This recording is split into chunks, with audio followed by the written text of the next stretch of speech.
47 years they've been bullshitting other parties. যুক্তরাষ্ট্রের সাথে দ্বিতীয় দফায় আলোচনায় বসতে 5টি বড় শর্ত দিয়েছে ইরান। তেহরানের সাফ কথা, এই শর্তগুলো পূরণ না হলে ওয়াশিংটনের সাথে কোনো বৈঠক হবে না।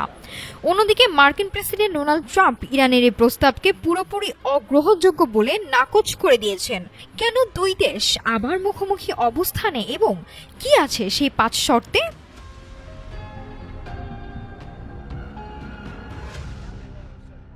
যুদ্ধবন্ধের আলোচনা যখন মাঝপথে থেমে আছে, ঠিক তখনই নতুন চাল চালল ইরান। তেহরান জানিয়েছে যুক্তরাষ্ট্রের ওপর তাদের আস্থা এখন শূন্যের কোঠায়। তাই নতুন কোনো আলোচনার আগে ন্যূনতম গ্যারান্টি হিসেবে 5টি শর্ত পূরণ করতে হবে ওয়াশিংটনকে।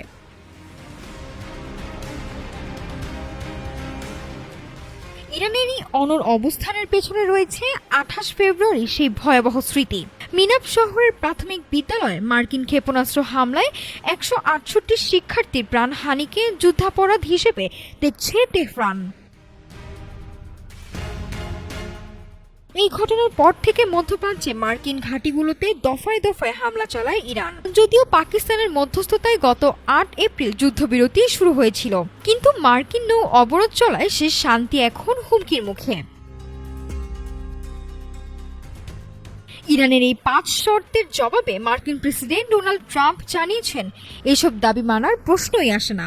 ওয়াশিংটনের দাবি, ইরান আলোচনার টেবিলে এসে সুবিধা নিতে চাইছে। এদিকে আরব সাগর ও ওমান উপসাগরে মার্কিন নৌবাহিনীর শক্ত অবস্থান ইরানের অবিশ্বাসকে আরও বাড়িয়ে দিয়েছে।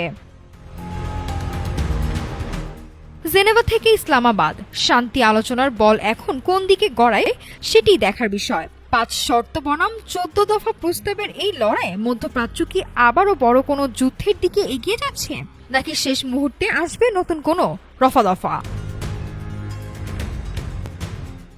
নাফসা সামিয়া, ঢাকা টুডে।